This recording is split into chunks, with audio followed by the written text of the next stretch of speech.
ಕೇರಳದ ವಯನಾಡಿನ ಕಲ್ಲಡಿಯಲ್ಲಿ ಗುಡ್ಡ ಕುಸಿದು 5 ಮೃತಪಟ್ಟಿದ್ದಾರೆ. ಗುಡ್ಡ ಕುಸಿತ ಘಟನೆಗೆ ಕಾರಣ ಹುಡುಕಲು ಕೇರಳ ಸರ್ಕಾರ ಮುಂದಾಗಿದೆ.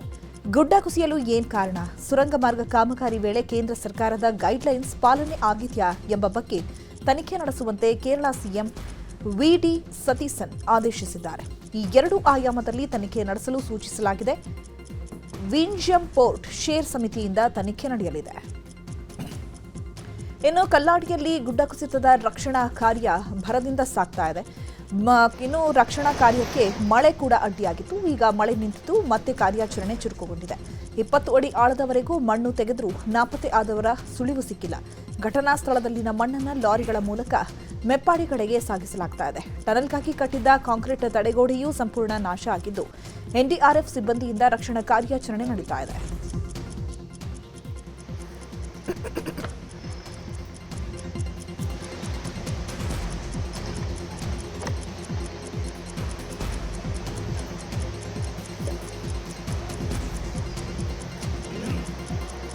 ಟ್ಯಾಂಕರ್ ಹತ್ರ ಇದೆ.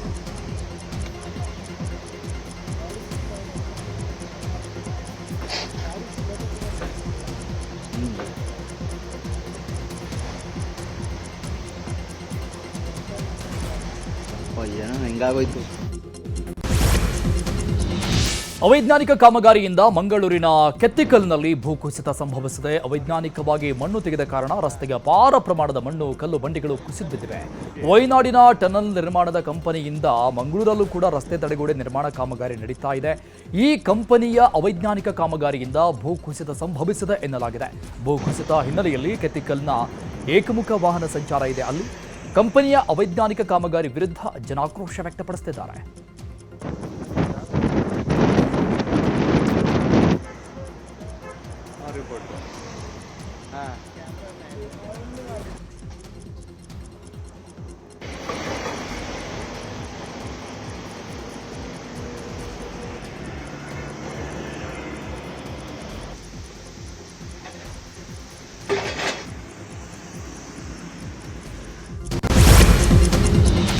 ಪಶ್ಚಿಮ ಘಟ್ಟಗಳ ಸಾಲಿನಲ್ಲಿ ಧಾರಾಕಾರ ಮಳೆಗೆ ಚಿಕ್ಕಮಗಳೂರಿನ ಚಾರ್ಮಾಡಿ ಘಾಟ್ನಲ್ಲಿ ಗುಡ್ಡ ಕುಸಿದು ಹೋಗಿದೆ. ಚಿಕ್ಕಮಗಳೂರು ದಕ್ಷಿಣ ಕನ್ನಡ ಜಿಲ್ಲೆಗಳ ಪ್ರಮುಖ ಸಂಪರ್ಕ ಕೊಂಡಿಯಾಗಿರುವ ಚಾರ್ಮಾಡಿ ಘಾಟ್ನ ರಾಷ್ಟ್ರೀಯ ಹೆದ್ದಾರಿ 173ರಲ್ಲಿ ರಸ್ತೆಗೆ ಬೃಹತ್ ಬಂಡೆ ಕಲ್ಲುಗಳು ಹಾಗೂ ಮರ ಕುಸಿದು ಬಿದ್ದಿದೆ. ಮೂಡಿಗೆರೆ ತಾಲೂಕಿನ ಕೊಟ್ಟಿಗೆಹಾರದ ಬಳಿ ಈ ಘಟನೆ ನಡೆದಿದೆ. ಮತ್ತಷ್ಟು ಮಳೆಯಾದ್ರೆ ಇನ್ನಷ್ಟು ಗುಡ್ಡ ಕುಸಿಯುವ ಭೀತಿ ಇದೆ. ಸ್ಥಳೀಯ ಆರಿಫ್ ಅವರ ತಂಡದಿಂದ ಮರ ತೆರವು ಕಾರ್ಯಾಚರಣೆ ಆಗ್ತಾ ಇದೆ.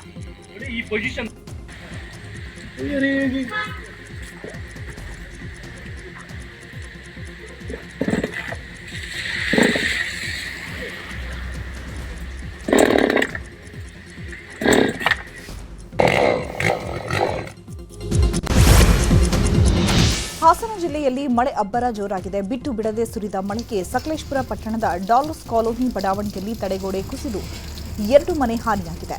ಅವೈಜ್ಞಾನಿಕ ಕಾಮಗಾರಿಯಿಂದ ಲೇಔಟ್ನಿಂದ 20 ಅಡಿ ಎತ್ತರದ ತಡೆಗೋಡೆ ಕುಸಿತ ಆಗಿದೆ. ನಮ್ಮ ಮನೆಗಳಿಗೆ ಹಾನಿ ಆಗಬಾರ್ದು ಅಂತಾನೆ ತಡೆಗೋಡೆ ನಿರ್ಮಾಣ ಮಾಡಿದ್ರು. ಆದರೆ ಅವೈಜ್ಞಾನಿಕ ಕಾಮಗಾರಿಯಿಂದ ಅದೇ ತಡೆಗೋಡೆ ಕುಸಿದು ಬಿದ್ದಿದ್ದು ಅದೃಷ್ಟವಶಾತ್ ಯಾವುದೇ ಪ್ರಾಣಾಪಾಯ ಸಂಭವಿಸಿಲ್ಲ.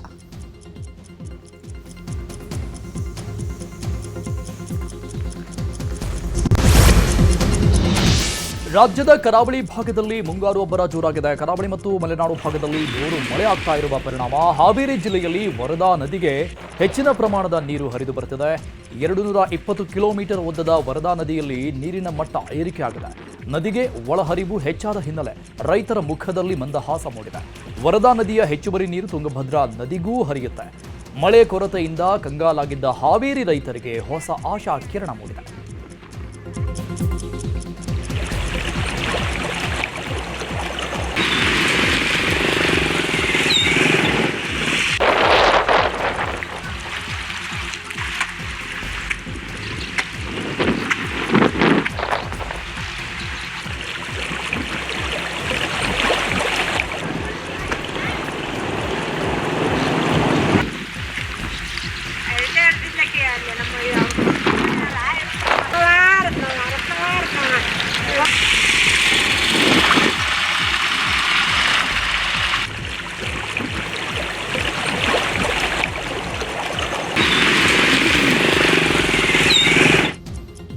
ಮಹಾರಾಷ್ಟ್ರದಲ್ಲಿ ಮಳೆ ಅಬ್ಬರ ಹಿನ್ನೆಲೆಯಲ್ಲಿ ಬಾಗಲಕೋಟೆಯಲ್ಲಿ ಕೃಷ್ಣಾ ನದಿ ಉಕ್ಕಿ ಹರಿತಾ ಇದೆ. ಕೃಷ್ಣಾ ನದಿ ಭೋರ್ಗರಿತಾ ಇದ್ದು ಶ್ರಮಬಿಂದು ಸಾಗರ ಭರ್ತಿಯಾಗಿದೆ. 4 ದಿನಗಳಿಂದ ಕೃಷ್ಣಾ ಘಟಪ್ರಭಾ ನದಿಗಳು ಉಕ್ಕಿ ಹರಿತಾ ಇವೆ. ರಾಜಾಪುರ ಬ್ಯಾರೇಜ್ನಿಂದ ಕೃಷ್ಣಾ ನದಿಗೆ 98,000 ಕ್ಯೂಸೆಕ್ ನೀರು ಬಿಡುಗಡೆ ಮಾಡಲಾಗಿದೆ. ಹೆಪ್ಪರಗಿ ಬ್ಯಾರೇಜ್ನಿಂದ 92,000 ಕ್ಯೂಸೆಕ್ ನೀರನ್ನು ಹೊರಕ್ಕೆ ಬಿಡಲಾಗಿದೆ. ಇನ್ನು ಜಮಖಂಡಿ ತಾಲೂಕಿನ ಕಂಕನವಾಡಿ ನಡುಗಡ್ಡೆ ಪ್ರದೇಶದಲ್ಲಿ ನದಿ ಭರ್ತಿಯಾದ ಹಿನ್ನೆಲೆ ಬೋಟ್ ಮೂಲಕ ಜನ ಓಡಾಡ್ತಾ ಇದ್ದಾರೆ.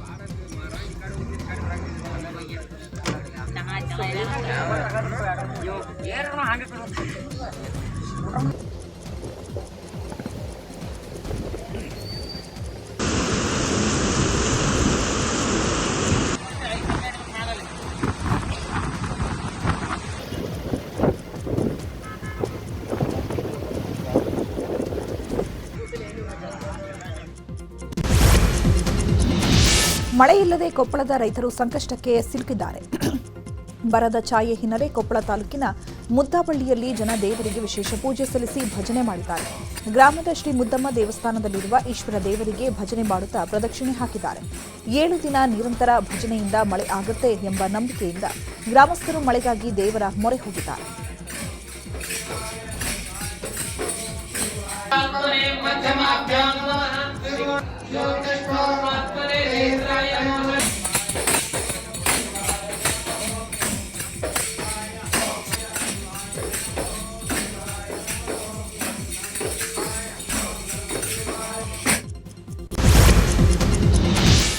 ಬರ ಪರಿಹಾರ ಘೋಷಣೆ ವಿಚಾರವಾಗಿ ಗೃಹ ಸಚಿವ ಪ್ರಿಯಾಂಕ್ ಖರ್ಗೆ ಪ್ರತಿಕ್ರಿಯಿಸಿದ್ದಾರೆ. ಬರದ ಬಗ್ಗೆ ವರದಿ ಕೊಡುವುದು ನಮ್ಮ ಜವಾಬ್ದಾರಿ, ಪರಿಹಾರ ಘೋಷಣೆ ಮಾಡುವುದು ಕೇಂದ್ರ ಸರ್ಕಾರದ ಜವಾಬ್ದಾರಿ.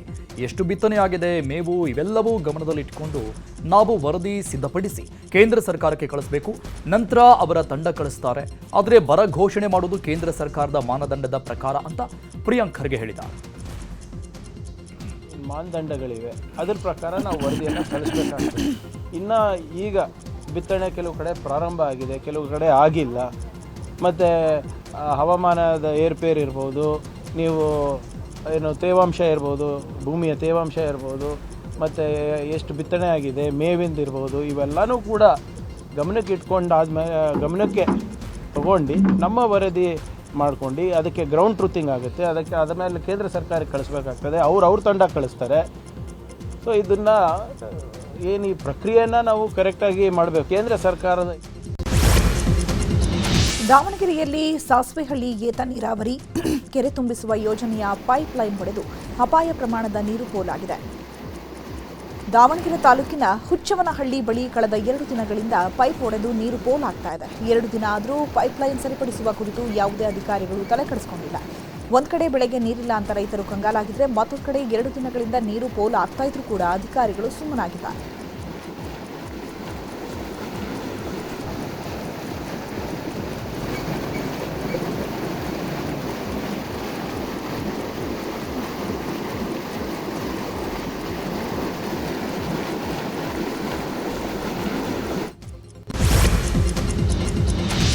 ಶಿವಮೊಗ್ಗದಲ್ಲಿ 1 ವರ್ಷದ ಹಿಂದೆ ನಾಪತ್ತೆಯಾಗಿದ್ದ ಪ್ರಾಪ್ತ ಬಾಲಕಿಯ ಪ್ರಕರಣಕ್ಕೆ ಈಗ ಟ್ವಿಸ್ಟ್ ಸಿಕ್ಕಿದ್ದು, ಶಿಕಾರಿಪುರ ಟೌನ್ ಪೊಲೀಸರು 4 ಬಂಧಿಸಿದ್ದಾರೆ. ಪಿಜಿ ಮಾಲೀಕರಾದ ಸೌಭಾಗ್ಯ, ಗಂಗಾ ನಾಯ್ಕ್, ರಂಜಿತಾ ಹಾಗೂ ಪ್ರಿಯಾ ನಾಯ್ಕ್ ಬಂಧಿತರು. ತಾಯಿ ಕಳೆದುಕೊಂಡು ತಂದೆಯ ಕುಡಿತದಿಂದ ಬೇಸತ್ತಿದ್ದ 8ನೇ ತರಗತಿ ಬಾಲಕಿ ಕೆಲಸ ಹುಡುಕ್ತಾ ಶಿಕಾರಿಪುರಕ್ಕೆ ಬಂದಿದ್ರು. ಸೌಭಾಗ್ಯ ಅವರ ಪಿಜಿಯಲ್ಲಿ ನೆಲೆಸಿದ್ರು. ಆದರೆ 2025 ಮೇ 18ರಂದು ಗಂಗಾ ನಾಯ್ಕ್, ಸೌಭಾಗ್ಯ ಹಾಗೂ ರಂಜಿತಾ ಗಲಾಟೆ ಮಾಡಿಕೊಂಡಿದ್ರು. ಅದೇ ದಿನ ಬಾಲಕಿ ಪಿಜಿಯ ಬಾತ್ರೂಮ್ನಲ್ಲಿ ಆತ್ಮಹತ್ಯೆಯನ್ನು ಮಾಡಿಕೊಂಡಿದ್ದಳು.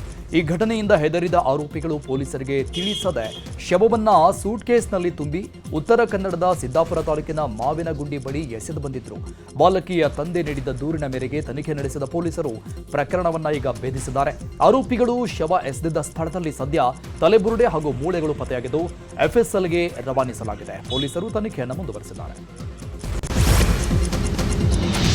ದೇಶದ ಹಲವೆಡೆ ವಿಧ್ವಂಸಕ ಕೃತ್ಯಕ್ಕೆ ಸಂಚು ರೂಪಿಸಿದ ಶಂಕೆ ಹಿನ್ನೆಲೆಯಲ್ಲಿ ಕರ್ನಾಟಕ ಸೇರಿದಂತೆ ದೇಶದಾದ್ಯಂತ ಎನ್ಐಎ ಅಧಿಕಾರಿಗಳು ದಾಳಿ ಮಾಡಿದ್ದಾರೆ. ಬಳ್ಳಾರಿಯಲ್ಲಿ ಎನ್ಐಎ ದಾಳಿ ನಡೆದಿದೆ. ಬಳ್ಳಾರಿಯ ಕೌಲ್ ಬಜಾರ್ ನಿವಾಸಿ ಅಬ್ದುಲ್ ಸಲಾಂ ಮನೆಯ ಮೇಲೆ ದಾಳಿ ನಡೆದಿದ್ದು ಪರಿಶೀಲನೆ ಮಾಡಲಾಗಿದೆ. ಉಗ್ರ ಸಂಘಟನೆಗಳ ಜೊತೆಗೆ ಲಿಂಕ್ ಇರುವ ಆರೋಪ ಹೈದರಾಬಾದ್ನಲ್ಲಿ ಅಬ್ದುಲ್ ವಿರುದ್ಧ ಕೇಸ್ ದಾಖಲಾಗಿತ್ತು. ಹಾಗಾಗಿ ಎನ್ಐಎ ಅಧಿಕಾರಿಗಳು ದಾಳಿ ಮಾಡಿ ಶೋಧ ನಡೆಸ್ತಾ ಇದ್ದಾರೆ.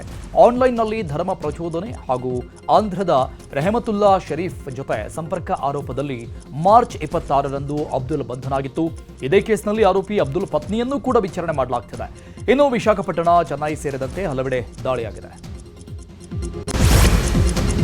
ಎಸ್ಐಆರ್ ಪ್ರಕ್ರಿಯೆಯಲ್ಲಿ ಬಿಎಲ್ಒಗಳ ಕಳ್ಳಾಟಕ್ಕೆ ಜಿಬಿಎ ಬ್ರೇಕ್ ಹಾಕಿದೆ.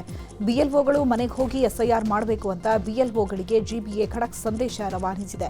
ಕೇಂದ್ರ ಚುನಾವಣಾ ಆಯೋಗದಿಂದ ಸೂಚನೆ ಹಿನ್ನೆಲೆ ಜಿಬಿಎಯಿಂದ ಬಿಎಲ್ಒಗಳಿಗೆ ಸಂದೇಶ ನೀಡಲಾಗಿದೆ. ಅರ್ಜಿ ಪಡೆಯಲು ಮತದಾರರು ಇಲ್ಲದಿದ್ದರೆ ಮಹಜರ್ ಮಾಡಬೇಕು, ವಿಡಿಯೋ ಫೋಟೋ ಸಹಿತ ಮಹಜರ್ ಮಾಡಬೇಕು ಅಂತ ಬಿಎಲ್ಒಗಳಿಗೆ ಜಿಬಿಎ ಸೂಚನೆ ನೀಡಿದೆ. ಈ ಮೂಲಕ ಮಸೀದಿ, ದೇಗುಲ, ಮಂಟಪದಲ್ಲಿ ಎಸ್ಐಆರ್ ಅರ್ಜಿ ಹಂಚಿಕೆಗೆ ಚುನಾವಣಾ ಆಯೋಗ ಬ್ರೇಕ್ ಹಾಕಿದೆ.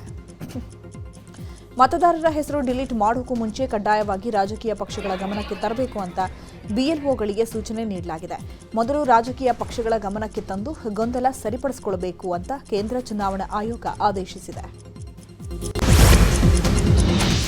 ಎಸ್ಐಆರ್ ವಿಚಾರವಾಗಿ ಬಿಜೆಪಿ, ಜೆಡಿಎಸ್ ಕೇಂದ್ರ ಚುನಾವಣಾ ಆಯೋಗಕ್ಕೆ ದೂರು ನೀಡಿರುವ ವಿಚಾರವಾಗಿ ಬೆಂಗಳೂರಲ್ಲಿ ಗೃಹ ಸಚಿವ ಪ್ರಿಯಾಂಕ್ ಖರ್ಗೆ ಮಾತನಾಡಿದರು. ಬಿಜೆಪಿ, ಜೆಡಿಎಸ್ ಹೇಳಿದ ತಕ್ಷಣ ಚುನಾವಣಾ ಆಯೋಗ ಹೇಗೆ ಸ್ಪಂದಿಸುತ್ತೆ?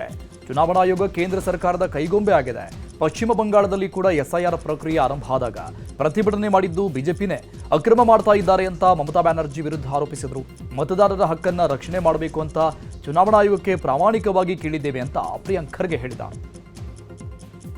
ಖುದ್ದಾಗಿ ಡೆಲ್ಲಿಗೆ ಹೋಗಿ ಚುನಾವಣೆ ಆಯೋಗಕ್ಕೆ ಸಮಯ ಕೇಳಿದ್ದೆ, ಕೊಟ್ಟಿಲ್ಲ. ಅದಾದಮೇಲೆ ಅಧಿಕೃತವಾಗಿ ನಾವು ನಮ್ಮ ರೀಜನಲ್ ಕಮಿಷನರ್ ಹತ್ರ ಕಳಿಸ್ಕೊಟ್ಟಿದ್ದೀವಿ, ಉತ್ತರ ಬಂದಿಲ್ಲ. BJP JDS ಅವರು ಕೇಳಿದ ತಕ್ಷಣ ಹೇಗೆ ಸ್ಪಂದಿಸ್ತಾರೆ? ನಮ್ಮ ರಾಜ್ಯ ಸರ್ಕಾರ ನೀಡಿದಂಥ ಸಲಹೆಗಳ ಬಗ್ಗೆ ಯಾವ ರೀತಿ ಸ್ಪಂದಿಸ್ತಾರೆ ಅಂತ ಇದರಲ್ಲೇ ಸ್ಪಷ್ಟವಾಗಿ ಗೊತ್ತಾಗುತ್ತೆ. ಚುನಾವಣೆ ಆಯೋಗ ಕೇಂದ್ರ ಸರ್ಕಾರದ ಕೈಗೊಂಬೆಯಾಗಿದೆ. ರಾಜ್ಯದಲ್ಲಿ ಎಸ್ಐಆರ್ ಪ್ರಕ್ರಿಯೆ ಬಗ್ಗೆ ನಮಗೆ ಅನುಮಾನ ಇದೆ ಅಂತ ಬಿಜೆಪಿ ಎಂಎಲ್ಸಿ ಸಿಟಿ ರವಿ ಹೇಳಿದ್ದಾರೆ. ಬಾಗಲಕೋಟೆಯಲ್ಲಿ ಮಾತನಾಡಿದ ಸಿಟಿ ರವಿ, ಮನೆ ಮನೆಗೆ ತೆರಳಿ ಎಸ್ಐಆರ್ ಫಾರ್ಮ್ ಹಂಚಿಕೆ ಮಾಡುವುದು ನಿಯಮ, ಆದರೆ ಮಸೀದಿಗಳಲ್ಲಿ ಮಾಡೋದು ನಮಗೆ ಅನುಮಾನ ಇದೆ. ನಕಲಿ ಮತದಾರರಿಗೆ ಫಾರ್ಮ್ ಕೊಟ್ಟು ಅಸಲಿ ಮತದಾರರಿಗೆ ಫಾರ್ಮ್ ಸಿಗದೇ ಇದ್ರೆ ಎಸ್ಐಆರ್ನ ಉದ್ದೇಶ ವಿಫಲವಾಗುತ್ತೆ. ಕಾಂಗ್ರೆಸ್ ಸರ್ಕಾರ ಮೊದಲು ಎಸ್ಐಆರ್ ವಿರೋಧಿಸಿ ಅಕ್ರಮವನ್ನು ಸಕ್ರಮ ಮಾಡಲು ಎಸ್ಐಆರ್ ಬಳಕೆ ಮಾಡಿಕೊಳ್ತಾ ಇದೆ ಅಂತ ಸಿಟಿ ರವಿ ಆರೋಪಿಸಿದ್ದಾರೆ. ಎಸ್ಐಆರ್ ಬಗ್ಗೆ ನಮಗೆ ತಕರಾರಿಲ್ಲ. ನಮ್ಮದು ಎಸ್ಐಆರಿನ ಲೋಪದೋಷದ ಬಗ್ಗೆ ಮಾತ್ರ ತಕರಾರು. ಎಸ್ಐಆರ್ ಬಗ್ಗೆ ನಮ್ಮ ಬಿಜೆಪಿ ತಕರಾರಿಲ್ಲ. ಲೋಪದೋಷ ಏನೇನಿದೆ ನೋಡಿ, ಮನೆ ಮನೆಗೆ ಹೋಗಿ ಫಾರಂ ವಿತರಣೆ ಮಾಡಬೇಕು ಅನ್ನೋದು ನಿಯಮದಲ್ಲಿರೋದು. ಮಸೀದಿಗಳಲ್ಲಿ ಸಾರ್ವಜನಿಕ ರೂಪದಲ್ಲಿ ಹಂಚಿಕೆ ಮಾಡಿ ಅಂತ ಆ ನಿಯಮದಲ್ಲಿಲ್ಲ. ನೀವು ನಿಯಮ ಉಲ್ಲಂಘನೆ ಮಾಡಿ ಶಾದಿ ಮಾಲ್ಗಳನ್ನು, ಮಸೀದಿಗಳನ್ನು ಈ ಎಸ್ಐಆರ್ನ ಮಾಡೋದಕ್ಕೆ ಸಾಮೂಹಿಕವಾದ ರೂಪದಲ್ಲಿ ಬಲ್ಕ್ ವಿತರಣೆ ಮಾಡ್ತಿರ್ತಕ್ಕಂಥದ್ದು ನಮಗೆಲ್ಲೋ ಅನುಮಾನವನ್ನು ಹುಟ್ಟಿಸ್ತಾ ಇದೆ. ಶಿಕ್ಷಕರ ತಲೆಬಿಸಿಗೆ ಕಾರಣವಾಗಿದೆ ಎಸ್ಐಆರ್ ಕೆಲಸ. ಶಾಲೆಗಳಲ್ಲಿ ಮಕ್ಕಳಿಗೆ ಪಾಠ ಮಾಡಲು ಸಾಧ್ಯವಾಗದೆ ಸರ್ಕಾರಿ ಶಾಲೆಗಳ ಶಿಕ್ಷಕರು ಪರದಾಡ್ತಿದ್ದಾರೆ. ಎಸ್ಐಆರ್ ಕರ್ತವ್ಯದಿಂದ ಮಕ್ಕಳ ಶಿಕ್ಷಣಕ್ಕೆ ಹಿನ್ನಡೆಯಾಗ್ತಾ ಇದೆ ಅಂತ ಶಿಕ್ಷಕರು ಆರೋಪಿಸಿದ್ದಾರೆ. ಅರ್ಧ ದಿನ ಶಾಲೆ, ಉಳಿದ ಸಮಯ ಎಸ್ಐಆರ್ ಕರ್ತವ್ಯಕ್ಕೆ ಅವಕಾಶ ನೀಡುವಂತೆ ಅನುದಾನಿತ ಶಾಲೆಗಳ ಶಿಕ್ಷಕರ ಸಂಘದಿಂದ ಸರ್ಕಾರಕ್ಕೆ ಮನವಿ ಮಾಡಲಾಗಿದೆ. ಸಿಎಂ ಹಾಗೂ ಚುನಾವಣಾ ಆಯೋಗಕ್ಕೂ ಪತ್ರ ಬರೆಯಲು ಶಿಕ್ಷಕರ ಸಂಘಟನೆಗಳು ಮುಂದಾಗಿದೆ. ಇನ್ನು ಚಾಮರಾಜನಗರದ ಬಸವಾಪುರದಲ್ಲಿ ಎಸ್ಐಆರ್ ಪ್ರಕ್ರಿಯೆಯಲ್ಲಿ ಭಾರೀ ಲೋಪ ಆಗಿದೆ. ಮನೆ ಮನೆಗೆ ಭೇಟಿ ನೀಡಿ ಮತಪಟ್ಟಿ ಪರಿಷ್ಕರಣೆ ಮಾಡಬೇಕಿದೆ. ಆದರೆ ಅಂಗನವಾಡಿ ಕೇಂದ್ರದಲ್ಲಿ ಜನಜಾತ್ರೆ ಸೇರಿಸಿ ಎಸ್ಐಆರ್ ಪ್ರಕ್ರಿಯೆ ನಡೆಸಲಾಗ್ತಾ ಇದೆ. ಜನರು ಕೂಲಿ ಕೆಲಸ ಬಿಟ್ಟು ಅಂಗನವಾಡಿ ಕೇಂದ್ರದಲ್ಲಿ ಕ್ಯೂ ನಿಲ್ಲಬೇಕಾದ ಪರಿಸ್ಥಿತಿ ನಿರ್ಮಾಣವಾಗಿದೆ. ನಿಯಮದಂತೆ ಬಿಎಲ್ಒಗಳು ಮನೆ ಮನೆಗೆ ಭೇಟಿ ಕೊಟ್ಟು ಅರ್ಜಿ ತುಂಬಿಸಿ ಸಹಿ ಪಡಿಬೇಕು. ಆದರೆ ಬಸವಾಪುರದಲ್ಲಿ ಅಂಗನವಾಡಿ ಕೇಂದ್ರಕ್ಕೆ ಜನರನ್ನ ಸೇರಿಸಿ ಎಸ್ಐಆರ್ ಪ್ರಕ್ರಿಯೆ ನಡೆಸಲಾಗ್ತಾ ಇದೆ. ಪ್ರಶ್ನಿಸಲು ಹೋದವರ ಮೇಲೆ ಬಿಎಲ್ಒ ಸಹಾಯಕರಿಂದ ಧಮಕಿ ಹಾಕಿ ಹಲ್ಲೆ ಯತ್ನ ಮಾಡ್ತಾ ಇದ್ದಾರಂತೆ. ಮಾಡಬೇಕು ಗೊತ್ತಾ, ಮನೆ ಮನೆಗೆ ಹೋಗ್ಬಿಟ್ಟು ಫಾರಂ ಕೊಟ್ಬಿಟ್ಟು ಭರ್ತಿ ಮಾಡಿ ಸೈನ್ ತಗೊಂಡು ಬರಬೇಕು, ಇದು ಕೆಲಸ. ಆದರೆ ಈ ಕೆಲಸ ಮಾಡ್ತಾ ಇಲ್ಲ. ಇವ್ರು ಏನು ಮಾಡ್ತಾರೆ, ಎಲ್ಲರನ್ನೂ ಅಂಗನವಾಡಿಗೆ ಬನ್ನಿ ಅಂತ ಕರೆದುಬಿಟ್ಟು ಅಂಗನವಾಡಿಯಲ್ಲಿ ತುಂಬಿಕೊಂಡು ಎಲ್ಲ ಕೆಲಸ ಮಾಡ್ತಾ ಇದ್ದಾರೆ. ಅಲ್ಲಿ ತಮ್ಮ ಇಷ್ಟ ಬಂದಾಗ ಮಾಡ್ತಾ ಇದ್ದಾರೆ. ಅಲ್ಲಿ ಆರ್ಎಸ್ಎಸ್ ನೋಂದಣಿಯ ತೀವ್ರ ಚರ್ಚೆ ಹಿನ್ನೆಲೆ ಬೆಳಗಾವಿಯಲ್ಲಿ ಆರ್ಎಸ್ಎಸ್ ರಾಷ್ಟ್ರೀಯ ಪ್ರಚಾರಕರ ಬೈಠಕ್ ಆಯೋಜಿಸಲಾಗಿದೆ. ಆರ್ಎಸ್ಎಸ್ ಸಂಘ ಸಂಚಾಲಕ ಮೋಹನ್ ಭಾಗವತ್ ನೇತೃತ್ವದಲ್ಲಿ 3 ದಿನಗಳ ಕಾಲ ಸಂಘದ ಪ್ರಮುಖ ಪ್ರಚಾರಕರ ಸಭೆ ನಡೆಯಲಿದೆ. ನಾಳೆಯಿಂದ 11ರವರೆಗೆ ಪ್ರಚಾರಕರ ಬೈಠಕ್ ನಡೆಯಲಿದೆ. ಬೆಳಗಾವಿಯಲ್ಲಿನ ಆರ್ಎಸ್ಎಸ್ ಕಾರ್ಯಕ್ರಮದ ಬಗ್ಗೆ ಗೃಹ ಸಚಿವ ಪ್ರಿಯಾಂಕ್ ಖರ್ಗೆ ಪ್ರತಿಕ್ರಿಯಿಸಿದ್ದಾರೆ.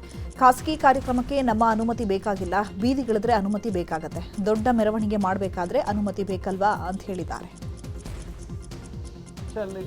ನಮ್ಮ ಅನುಮತಿ ಬೇಕಾಗಿಲ್ಲ, ಬೀದಿಗಿಳಿದ್ರೆ ಅನುಮತಿ ಬೇಕಾಗ್ತದೆ. ನಾನೇ ಖುದ್ದಾಗಿ ಡೆಲ್ಲಿಗೆ ಹೋಗಿ ಚುನಾವಣೆ ಆಯೋಗಕ್ಕೆ ಸಮಯ ಕೇಳಿದ್ದೆ, ಕೊಟ್ಟಿಲ್ಲ.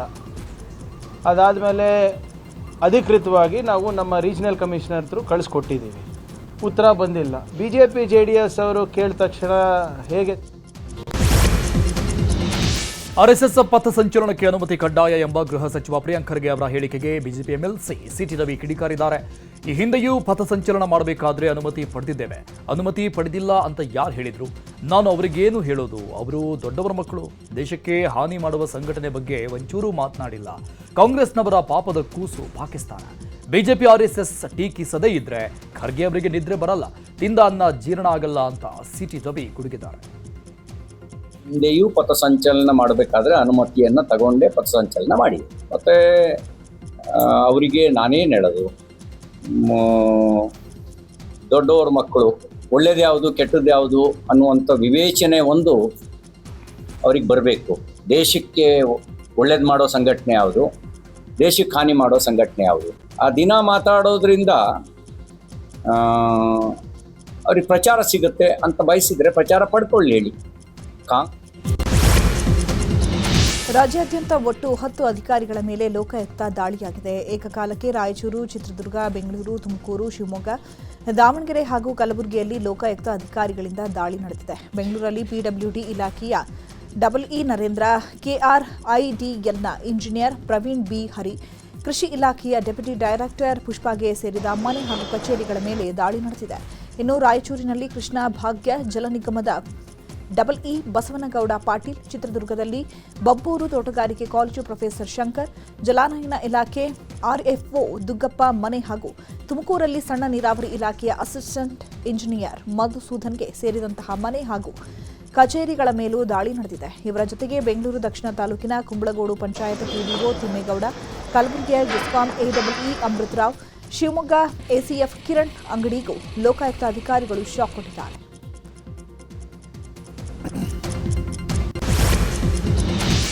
ಸಂಪುಟ ವಿಸ್ತರಣೆ ಆದರೆ ಸರ್ಕಾರದ ಬುಡ ಅಲ್ಲಾಡುತ್ತೆ ಎಂಬ ಬಿಜೆಪಿ ರಾಜ್ಯಾಧ್ಯಕ್ಷ ವಿಜೇಂದ್ರ ಹೇಳಿಕೆಗೆ ಸಚಿವ ಸತೀಶ್ ಜಾರಕಿಹೊಳಿ ಪ್ರತಿಕ್ರಿಯಿಸಿದ್ದಾರೆ. ಸ್ವಲ್ಪ ಮಟ್ಟಿಗೆ ಅಲುಗಾಡುತ್ತದೆ, ಆದರೆ ಏನೂ ಆಗಲ್ಲ. 2-3 ದಿನಗಳು ಅಲ್ಲಾಡಬಹುದು, ಆಮೇಲೆ ಎಲ್ಲವೂ ಸರಿಯಾಗುತ್ತೆ. ಸಂಪುಟ ವಿಸ್ತರಣೆ ಆದರೆ 3ನೇ CM ಅನ್ನೋ ರೀತಿ ಏನೂ ಆಗಲ್ಲ. DK ಶಿವಕುಮಾರ್ ಅವರೇ CM ಆಗಿರ್ತಾರೆ, ಅವರೇ ಗಟ್ಟಿಯಾಗಿದ್ದಾರೆ. ಹೊಸ ಶಾಸಕರಿಗೆ ಅವಕಾಶದ ಬಗ್ಗೆ CM ಹಾಗೂ ಸಿದ್ದರಾಮಯ್ಯ ಹೈಕಮಾಂಡ್ ತೀರ್ಮಾನ ಮಾಡ್ತಾರೆ ಅಂತ ಹೇಳಿದ್ದಾರೆ. ಸ್ವಲ್ಪ ಮಟ್ಟಿಗೆ ಅಳಗಾಡ್ತಿದ್ದು ಏನಾಗಲ್ಲ, 1-2 ಸಲಗಡ ಆಗುತ್ತೆ. 2-3 ಸಲಗಡದ ಏನು ಮಾಡ್ಲಿಕ್ಕೆ ಆಗಲ್ಲ. 2-3 ಮತ್ತೆ ಬೇರೆ ದಾರಿ ಇಲ್ಲ, ಅದಕ್ಕೆ ಅಲ್ಲೇ ಕೂರ್ಬೇಕಿಲ್ಲ. ಅದು ಎಲ್ಲ ಏನಾಗಲ್ಲ, ಅವರೇ CM ಇರ್ತಾರೆ, ಅವರೇ ಗಟ್ಟಿಯಾಗಿದ್ದಾರೆ, ಅವರೇ ಮಾಡ್ತಾರೆ. ಅಂಥದ್ದೇನಾಗಲ್ಲ, ಅದು ಸಮಸ್ಯೆ ಆಗೋಲ್ಲ, ಯಾರು ಡಿಸ್ಟರ್ಬ್ ಆಗೋದಿಲ್ಲ.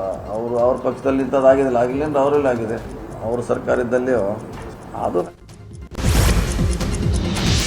ಬೆಂಗಳೂರಿನ ಬಿಜೆಪಿ ಕಚೇರಿಯಲ್ಲಿ ಶಾಸಕ ಸುನಿಲ್ ಕುಮಾರ್ ಸುದ್ದಿಗೋಷ್ಠಿ ನಡೆಸಿ ಕಾಂಗ್ರೆಸ್ ವಿರುದ್ಧ ಆರೋಪಗಳ ಸುರಿಮಳೆಗೈದಿದ್ದಾರೆ. ಕಾಂಗ್ರೆಸ್ ನಿರಂತರವಾಗಿ OBCಗೆ ಅನ್ಯಾಯ ಮಾಡ್ತಾ ಇದೆ. ಹಿಂದುಳಿದ ವರ್ಗಗಳ ಆಯೋಗದ ವರದಿ ಕೋಲ್ಡ್ ಸ್ಟೋರೇಜ್ಗೆ ಹೋಗಬಾರದು. ಕಾಂಗ್ರೆಸ್ ಹಿಂದುಳಿದ ವರ್ಗಗಳನ್ನು ದುರುಪಯೋಗ ಮಾಡಿಕೊಳ್ತಾ ಇದೆ. ಕಾಕಾ ಕಲೇಕರ್ ವರದಿಯಿಂದ ಹಿಡಿದು ಇವತ್ತಿನ ಮಧುಸೂದನ್ ನಾಯಕ್ ವರದಿವರೆಗೂ OBC ಸಮುದಾಯಕ್ಕೆ ಅನ್ಯಾಯ ಆಗಿದೆ. ಕಾಂಗ್ರೆಸ್ ತನ್ನ ನಿಲುವನ್ನು ಸ್ಪಷ್ಟವಾಗಿ ಹೇಳಬೇಕು, ಇದರ ಬಗ್ಗೆ ಸದನದಲ್ಲಿ ಚರ್ಚೆಗೆ ಅವಕಾಶ ಕೊಡಬೇಕು ಅಂತ ವಾಗ್ದಾಳಿ ನಡೆಸಿದರು.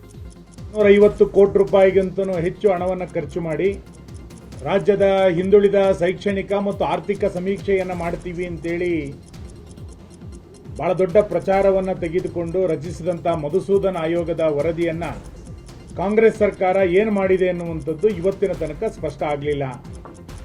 ಬಿಜೆಪಿ ಅವತ್ತು ತಾತ್ವಿಕವಾಗಿ ಅದಕ್ಕೆ ನಾವು ಪ್ರತಿರೋಧವನ್ನು ವ್ಯಕ್ತ ಮಾಡಿದ್ವಿ. ಕೇಂದ್ರದಲ್ಲಿ ಜಾತಿ ಗಣತಿಯನ್ನು ಮಾಡ್ತಾ ಇದ್ದಾರೆ, ನೀವು ಯಾಕೆ ತರಾತುರಿನಲ್ಲಿ ಮಾಡ್ತೀರಿ ಅಂತ. ಮಧುಸೂದನ್ ನಾಯಕ್ ವರದಿಯನ್ನ ಚನ್ನಪಟ್ಟಣ ತಹಶೀಲ್ದಾರ್ ಗಿರೀಶ್ಗೆ ಲೈಂಗಿಕ ಕಿರುಕುಳ ನೀಡಿದ್ದಾರೆ ಎನ್ನುವ ಆರೋಪ ಕೇಳಿಬಂದಿದ್ದು, 3 ವಿರುದ್ಧ ತಹಶೀಲ್ದಾರ್ BN ಗಿರೀಶ್ ಚನ್ನಪಟ್ಟಣ ನಗರ ಠಾಣೆಯಲ್ಲಿ ದೂರು ಕೊಟ್ಟಿದ್ದಾರೆ. ಮೈಸೂರು ಮೂಲದ ಅನುಷ್, ಶೋಭರಾಜ್, ನವೀನ್ ಅನ್ನೋರು ಮದ್ಯಪಾನ ಮಾಡಿಸಿ ಚಿನ್ನಾಭರಣ ಕಸಿದುಕೊಂಡಿದ್ದಾರೆ ಹಾಗೂ ನನಗೆ ಲೈಂಗಿಕ ಕಿರುಕುಳ ಕೊಟ್ಟಿದ್ದಾರೆ ಅಂತ ದೂರಲ್ಲಿ ಉಲ್ಲೇಖಿಸಲಾಗಿದೆ. ಈ ಘಟನೆ ಸಂಬಂಧಪಟ್ಟಂಗೆ ಓರ್ವನನ್ನ ಬಂಧಿಸಿರುವ ಪೊಲೀಸರು ತನಿಖೆ ಮುಂದುವರೆಸಿದ್ದಾರೆ. ಇನ್ನು ದೂರು ದಾಖಲಾಗ್ತಾ ಇದ್ದಂಗೆ ತಹಶೀಲ್ದಾರ್ ಗಿರೀಶ್ ಯಾರ ಸಂಪರ್ಕಕ್ಕೂ ಸಿಗ್ತಾ ಇಲ್ಲ. ಈ ಮಧ್ಯೆ ಪ್ರಕರಣ ಸಂಬಂಧ ಬೆಂಗಳೂರು ದಕ್ಷಿಣ SP ಶ್ರೀನಿವಾಸ್ ಗೌಡ ಮಾಹಿತಿ ಕೊಟ್ಟಿದ್ದಾರೆ. ತಹಶೀಲ್ದಾರ್ಗೆ ಬೆದರಿಕೆ ಪ್ರಕರಣದಲ್ಲಿ ಒಬ್ಬ ಆರೋಪಿಯನ್ನ ಬಂಧಿಸಿ ನ್ಯಾಯಾಂಗ ಬಂಧನಕ್ಕೆ ಕಳಿಸಿದ್ದೇವೆ. ಇನ್ನು 2 ಆರೋಪಿಗಳನ್ನ ಬಂಧಿಸಬೇಕಾಗಿದೆ ಅಂತ ಮಾಹಿತಿ ಕೊಟ್ಟರು.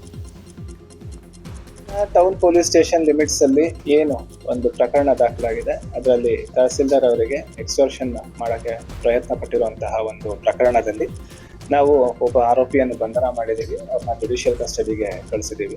ಇನ್ನು 2 ಆರೋಪಿಗಳನ್ನ ನಾವು ಬಂಧನ ಮಾಡೋದು ಬಾಕಿ ಇದೆ. ಇವರೆಲ್ಲ ಮೂಲತಃ ಮೈಸೂರಾಗಿದ್ದು ಅವ್ರಿಗೆ ಯಾವಾಗಲಿಂದ ಪರಿಚಯ ಇರುವಂತಹ ಒಂದು ಮಾಹಿತಿ ಇದೆ. ಏನು ತಹಸೀಲ್ದಾರ್ ಅವ್ರನ್ನ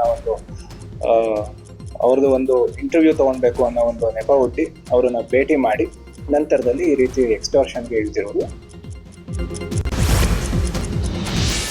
ಬೆಂಗಳೂರಿನ ಕಸ ಲ್ಯಾಂಡ್ ಫಿಲ್ ಕಳಿಸುವುದಕ್ಕೆ ಸುಪ್ರೀಂ ಕೋರ್ಟ್ ಆದೇಶಕ್ಕೆ ಬ್ರೇಕ್ ಹಾಕಿದೆ. ಅಕ್ಟೋಬರ್ 26ರಿಂದ ಕಸ ಡಂಪಿಂಗ್ ಯಾರ್ಡ್ಗೆ ಕಳಿಸೋದಕ್ಕೆ ನಿಷೇಧ ಹೇರಲಾಗಿದೆ.